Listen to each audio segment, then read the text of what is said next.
Hello दोस्तों, नमस्कार। SM किसी चैनल में मैं आप सभी लोगों का दिल से बहुत बहुत स्वागत करता हूं।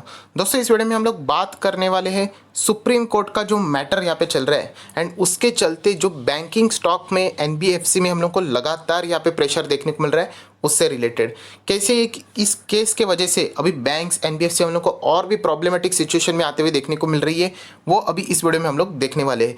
देखा जाए तो कुछ दिनों पहले मैंने ही आप लोगों को कुछ अच्छी खबरें सुनाई थी कि ऐसा लगा था कि शायद से ये जो पेचीदा सवाल है, ये जो पेचीदा केस है, वो जल्द से जल्द छूट जाएगा। सुप्रीम कोर्ट के ओर से भी हम लोग को ऐसे ही बयान देखने को मिले थे कि खुद सुप्रीम कोर्ट ने कहा था कि इस मैटर को हम लोग ज़्यादा स्ट्रेच आउट करने की इच्छा यहाँ पे नहीं रखते, इसका फैसला जल्द होना ही चाहिए। एंड देखा जाए तो फिलहाल की सिचुएशन के हिसाब से इसका फैसला जितना जल्द होगा उतना ही उसका फ़ायदा सबको मिल सकता है।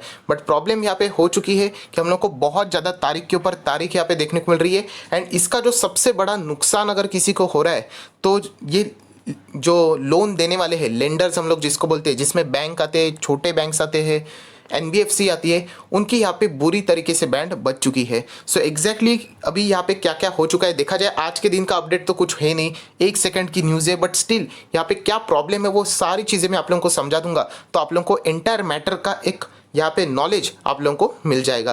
तो चलिए दोस्तों, फटाफट इस वीडियो को स्टार्ट कर लेते हैं। बट उससे पहले जरूर कहना चाहूँगा, एसएम किसी चैनल में फर्स्ट टाइम विजिट किया होगा तो सब्सक्राइब कर लेना, साथ में बेल आइकन को हिट कर लेना। सो ऐसी इंटरेस्टिंग वीडियो आप लोगों को देखने के लिए मिल जाएंगे। फ्री स्टॉक मार्केट क्लासेस इस चैनल को भी आप चाहो तो फॉलो कर सकते हो, लिंक ऊपर आई बटन पे या नीचे डिस्क्रिप्शन बॉक्स में, दोनों जगह पे आप लोगों को मिल जाएगी।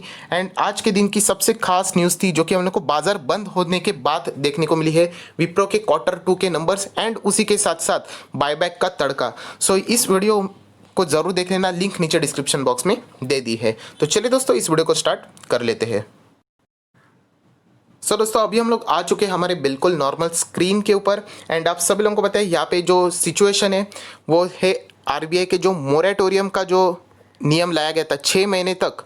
यहाँ पे जो मोरेटोरियम के जो पीरियड थे, यहाँ पे हम लोगों को बहुत सारे लोगों ने मोरेटोरियम की फैसिलिटी अवेल करते हुए देखने को मिली। बट यहाँ पे प्रॉब्लम ये हो गई कि देखिए, लोन लेना एंड उसके ऊपर इंटरेस्ट रहना ये एक आम बात है, बट उसके बाद अगर कोई डिफ़ॉल्ट करता है तो आप सभी लोगों को पता है पेनल्टी के फॉर्म में इंटरेस्ट ऑन इंटरेस्ट की भी यहाँ पे जिक्र किया गया था। एंड इसके चलते हम लोग को बाजार में गर्मी देखने को मिली थी। हालांकि देखा जाए तो सुप्रीम कोर्ट में लोन के ऊपर इंटरेस्ट के लिए भी यहाँ पे चीज़ों की बात की गई थी, बट फिलहाल यहाँ पे इंटरेस्ट ऑन इंटरेस्ट को ही ज़्यादा फोकस में लिया जा रहा है। सो देखा जाए तो सेंट्रल गवर्नमेंट ने ये इशू ऑलरेडी सॉर्ट आउट कर दिया है। उन्होंने क्लियर कट बोल दिया ये इंटरेस्ट ऑन इंटरेस्ट है, ये जो माजरा है इसको हम लोग हटा देते हैं। जितना भी ये जो 2 करोड़ तक के लोन है उसके ऊपर ये जो सारी चीज़ें आती है इंटरेस्ट ऑन इंटरेस्ट की, वो ना तो बैंक बेयर करेगा, ना कोई कस्टमर बेयर करेगा, ना कोई बोरोवर बेयर करेगा, ना कोई थर्ड पार्टी बेयर करेगी। सिर्फ बेयर करेगी तो वो सेंट्रल गवर्नमेंट बेयर करेगी।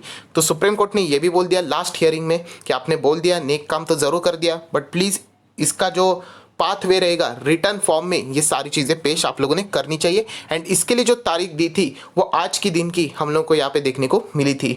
बट दोस्तों, आप सभी लोगों को यहाँ पे बताना चाहूँगा कि सुप्रीम कोर्ट का आज का दिन यहाँ पे, मतलब आप सभी लोगों को पता है 13 तारीख को ये सब सुनवाई होने वाली थी, वो अभी यहाँ पे हम लोग को एडजॉर्न होते हुए देखने को मिल रही है। एंड इसका तारीख तय हो चुका है 14 अक्टूबर, मतलब कल का ही दिन। कोई लंबा चौड़ा हम लोग को इंतज़ार करना नहीं पड़ने वाला है। सो कल सुबह यहाँ पे 10 बजे 10:30 बजे वापस पूरी जो मीडिया रहेगी उसका फोकस सुप्रीम कोर्ट के यहाँ पे रहने वाला है। आज का दिन भी अगर हम लोग देखा जाए तो पहले यहाँ पे हम लोगों को बताया जा चुका था कि 12 बजे यहाँ पे 12 बजे यहाँ पे सुनवाई होने वाली है। बाद में वो कट हो गई, बाद में 2 बजे बोल दिया, बाद में वापस कैंसिल हो गई एंड 14 तारीख यहाँ पे फ्रेश नई तारीख यहाँ पे दे दी है। सो दोस्तों, ये तो मैटर बिल्कुल नॉर्मल था, जैसे आप लोगों को ये न्यूज़ थी जो आपको कवर कर दी है। बट इसका प्रॉब्लम बैंकिंग सेक्टर के ऊपर हम लोग को बहुत ही ज़्यादा यहाँ पे देखने को मिल रहा है।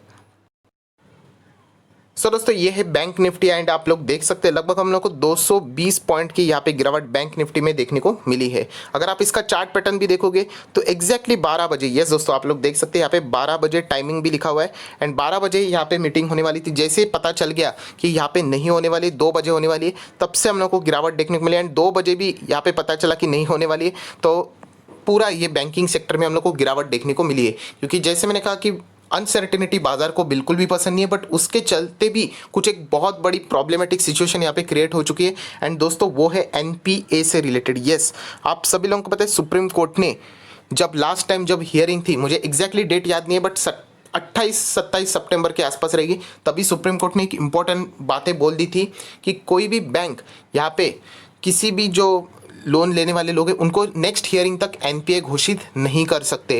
एंड नेक्स्ट हियरिंग बोल के अभी नेक्स्ट डेट यहाँ पे मिलती जा रही है। उसके चलते ये मामला अभी बहुत ज़्यादा स्ट्रेच हो चुका है। सो बैंकों को समझ में नहीं आ रहा है कि हम लोग आगे करें तो क्या करें। एंड इसीलिए आज के दिन भी जो बैंक्स के पक्ष रखने वाले थे वो सुप्रीम कोर्ट में यही दरख्वास्त करने वाले थे, ये जो आपने एनपीए से रिलेटेड जो फैसला लिया है उसके ऊपर कुछ ना कुछ आपने यहाँ पे बातें बोलनी चाहिए। ये शायद से हम लोगों को अलाउड कर देना चाहिए, क्योंकि यहाँ पे बैंक्स हेल्पलेस हो गए, उनके पास कोई अभी पावर ही नहीं है। कोई भी अगर डिफ़ॉल्ट कर देता है, आप सभी लोग पता है 90 डेज से ज़्यादा डिफ़ॉल्ट होता है तो एनपीएस कैटेगरी में आ जाते हैं। तो बैंक अभी फिलहाल कुछ भी यहाँ पे नहीं कर पा रही है। उसी के साथ साथ अगर कोई भी लोन देने में अगर देरी कर रहा है, यहाँ पे चीज़ें प्रॉब्लमेटिक सिचुएशन में आ रही है, फिर भी बैंक यहाँ पे कार्रवाई नहीं कर सकती, क्योंकि सुप्रीम कोर्ट ने ही ऐसे ऑर्डर्स यहाँ पे दे दिए हैं। सो ये लगा था कि ये जल्द से जल्द मैटर सॉल्व हो जाएगा, इसलिए सुप्रीम कोर्ट ने इंटरिम ऑर्डर दिए। बट अभी हम लोगों को देखने को मिला है 28 तारीख हो गई, उसके बाद 5 अक्टूबर हो गया, उसके बाद आज के दिन की भी बात करें मतलब 12-13 तारीख हो गई, एंड अभी 13 तारीख के बाद आज भी नहीं हुआ तो 14 तारीख हो गई। सो ये मैटर इतना ज़्यादा स्ट्रेच हो चुका है। सो बैंकिंग सेक्टर के ऊपर, एनबीएफसी के ऊपर अभी बहुत ही ज़्यादा हम लोग को भी प्रेशर देखने को मिल रहा है। इससे चलते क्या हो जाएगा कि एग्जैक्टली पिक्चर ही समझ में नहीं आएगी। अब अगर 10 लोग हैं जिन्होंने हमसे लोन लिया है एंड वो डिफ़ॉल्ट करते तो हम लोग उनको एनपीए की कैटेगरी में डाल देते, वो 90 दिन का पीरियड छोड़ दीजिए। बट अभी इवन दो वो 90 दिन हो जाए,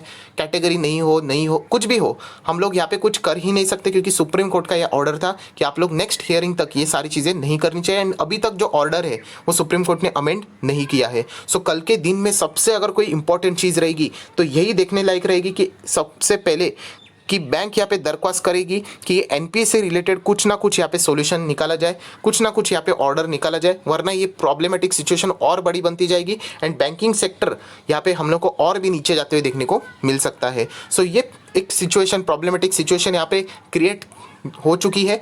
मतलब लोन मोरेटोरियम अलग ही रह चुका, अभी ये नया एक माजरा हम लोग को यहाँ पे देखने को मिल रहा है। उसी के साथ साथ अगर हम लोग आज के दिन का परफॉर्मेंस देखें, मतलब आप लोग अगर देखा जाए तो टॉप लूज़र में आप लोगों को दिखाना चाहूँगा। टॉप लूज़र में अगर आप लोग देखते हो, ये टॉप 10 लूज़र्स है, उसमें आप देख सकते हो ICICI bank, Axis bank, State Bank of India, Bajaj Finance, HDFC bank. So कुल मिला के 1, 2, 3, 4 और 5 फाइनेंस सेक्टर से जुड़ी हुई कंपनियां हम लोगों को देखने को मिल रही है। एंड इसी न्यूज़ के चलते ये गिरावट हम लोग को बार बार देखने को मिल रही है। सो मोरेटोरियम से रिलेटेड तो अभी इशू साइड में रह गया, अभी ये एनपीएस का माजरा सबसे पहले सॉल्व कर दो। अभी ऐसी चीज़ें हम लोग को यहाँ पे देखने को मिल रही है। उसी के साथ साथ अगर हम लोग कल के दिन की अगर इंपॉर्टेंट बात की जाए तो आप सभी लोगों को पता है जो एसोसिएशन, ज्वेलर लोगों के एसोसिएशन है, रियलिटी सेक्टर वालों के है, राइट, उन्होंने भी, पावर के भी है, उन्होंने भी दरख्वास्त किया था सुप्रीम कोर्ट को कि जो central government up to 2 crore लोगों को ही राहत देने की बात यहाँ पे कर रही है, हमारी बात कोई कर ही नहीं रहे जिनको सबसे ज़्यादा नुकसान हुआ है। सो कामत कमेटी की रिपोर्ट में उन लोगों को इंक्लूड किया गया है, ऐसे सुप्रीम कोर्ट में बताया गया था सेंट्रल गवर्नमेंट की ओर से। तो ये भी बताया गया है कि वो भी रिपोर्ट सुप्रीम कोर्ट के सामने आनी चाहिए। सो कल क्या ये भी रिपोर्ट कल वो देंगे या फिर नहीं पेश कर पाए तो शायद से कल और एक डेट मिल जाएगी। तो बहुत ही एक अभी पेचीदा सवाल हम लोग को यहाँ पे देखने को मिल रहा है।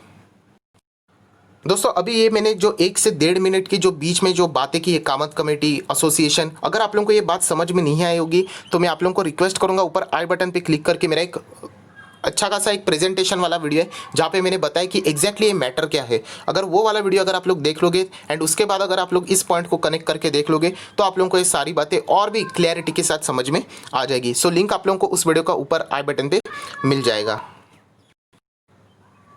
सो दोस्तों देखा जाए तो पूरा स्टॉक मार्केट आज हम लोग को नॉर्मली देखने को मिला, बट अगर बैंक निफ्टी भी अगर हम लोग देखें तो 0.93% डाउन था, फाइनेंशियल सर्विस भी 0.94% डाउन था। एंड अगर मैं बैंक निफ्टी के अंदर जाता हूँ तो आप लोग देख सकते हैं, यहाँ पे मैं जूम करके बताना चाहूँगा, सबसे ज़्यादा दिक्कत यहाँ पे बंधन बैंक में देखने को मिली, आरबीएल में देखने को मिली, जो कि ऑलरेडी मैं आप लोगों को बता चुका हूँ कि अगर ये सुप्रीम कोर्ट से न्यूज़ अगर कोई पॉजिटिव आती है सो बंधन bank, RBL bank, IndusInd bank, federal bank, इनमें हम लोग को बहुत ज़्यादा तेज़ी देखने को मिलेगी, क्योंकि यहाँ पे मोरेटोरियम की चीज़ें हम लोग को ज़्यादा देखने को मिली थी। बट इसका अर्थ ये नहीं कि इन स्टॉक्स में हम लोगों ने कोई बड़ी पोजीशन बनानी है। मैं इससे पहले भी आप लोगों को बता चुका, अगर आपको बैंकिंग में ही जाना है तो 5 स्टॉक्स यहाँ पे मेरे पोर्टफोलियो में जो मैंने आप लोगों को कैटेगरी वाइज बता दिए थे, सबसे 3 strong HDFC bank, Kotak, ICICI, ये 3 है। उसके बाद रिस्की कैटेगरी में फेडरल आता है and very very risky category में AU स्मॉल फाइनेंस बैंक आता है। सो ये मेरे कैटेगरीज है, जैसे रिस्क के वाइज अलोकेशन मैंने आप लोगों को यहाँ पे बता दिए हैं। सो इनके ऊपर ही मैं यूजुअली फोकस रखूंगा, मेरा स्टॉक स्पेसिफिक ही यहाँ पे रवैया रहने वाला है। सो इवन जो न्यूज़ अच्छी आए या बुरी आए, इन 5 स्टॉक्स कंपेरेटिवली हम लोग यहाँ पे कम प्रभावित होते हुए देखने को मिल सकते हैं, ऐसा ही मेरा मानना है। एंड इसलिए इन स्टॉक को यहाँ पे मैंने पोर्टफोलियो में जगह देके रखी हुई है। मैं जगह देना मतलब ये लॉन्ग टर्म की मैं बात कर रहा हूँ, कोई शॉर्ट टर्म में मेरा नजरिया यहाँ पे नहीं है। सो दोस्तों कल यही देखना है कि सुबह वापस 10 साढ़े 10 बजे क्या सुप्रीम कोर्ट में कोई सुनवाई होती है, वो आज की तरह होती है, मतलब क्या एडजॉर्न हो जाती है, या फिर अगर वाकई में अगर सुनवाई होती है। सो NPA से रिलेटेड जो सबसे अभी पेचीदा मुद्दा है, क्योंकि ये सबसे अभी क्लोजेस्ट मुद्दा है, अगर वापस अगर तारीख आगे मिल जाती है, एडजॉर्न हो जाती है, सो वापस ये NPA का क्या होगा, इससे रिलेटेड क्वेश्चन मार्क अभी बढ़ते ही चले जाएंगे। एंड इसके चलते बैंकिंग स्टॉक में हम लोग को गिरावट देखने को मिल सकती है। हालांकि देखा जाए तो एक एक्चुअल में एक अपॉर्चुनिटी है कि अच्छे खासे फंडामेंटल स्ट्रॉन्ग बैंकिंग वाले स्टॉक हम लोगों को सस्ते दाम में मिल जाएंगे। बट अगर देखा जाए तो इस जो सबसे टफ सिचुएशन अभी क्रिएट हो चुके हैं, जिसमें ये NPA वाला मुद्दा है, उसको सॉर्ट करना अभी बहुत ही ज़्यादा इंपॉर्टेंट है। सो कल अगर आप लोग सोशल नेटवर्किंग के ऊपर भी देखोगे या फिर मीडिया टेलीविजन के ऊपर भी देखोगे, तो ये सबसे पहले इंपॉर्टेंट पॉइंट देख लेना, जो कि आप लोगों को वो भी बता देंगे कि NPA से रिलेटेड सुप्रीम कोर्ट ने क्या यहाँ पे नया अपडेट दिया है, वो देखना है। उसी के साथ साथ कामित कमेटी की रिपोर्ट्स यहाँ पे क्या बोलती है, एंड यहाँ पे फाइनल डिसीजंस क्या होता है, कि कोई कंक्लूजन सामने आता है या फिर कोई नेक्स्ट तारीख यहाँ पे मिलती है। ये 3 इंपॉर्टेंट पॉइंट्स कल आप लोगों ने इसके चलते यहाँ पे फोकस में रखने हैं। अगर कोई पॉजिटिव न्यूज़ सामने आती है तो डेफिनेटली बैंकिंग स्टॉक में हम लोग को तेज़ी देखने को मिलती है। बट अगर वापस कल यहाँ पे सुप्रीम कोर्ट अगर यहाँ पे एडजॉर्न कर देता है, तो शायद से बैंकिंग सेक्टर में आज 220 पॉइंट की गिरावट हुई, कल हम लोग को और भी गिरावट देखने को मिल सकती है। सो यही कहना चाहूँगा, ये गिरावट हो या फिर तेज़ी कितनी भी हो, हमारे जो 5 स्टॉक है मैंने आप लोगों को पहले ही बता दिया है, रिस्क के अलोकेशन के साथ उनमें ही रहना मैं यहाँ पे ज़्यादा प्रेफर ज़रूर करूँगा। सो आशा करता हूँ दोस्तों मेन टॉपिक आप लोगों को यहाँ पे समझ में आया होगा। तो ज़रूर इस वीडियो को लाइक कर देना, दोस्तों के साथ शेयर कर देना, तो उनको भी थोड़ा सा थियोरेटिकल टाइप टॉपिक था, ज़्यादा कोई हमारे पास प्रेजेंटेशन नहीं थे, इसलिए आप लोग शायद से बोर भी हो गए होंगे। तो कोई बात नहीं, चलता है, ऐसी भी चीज़ें कभी ना कभी हम लोग को स्टडी करनी पड़ती है। So that's it, thank you very much दोस्तों, we will be meeting our next video. तब तक के लिए बाय बाय।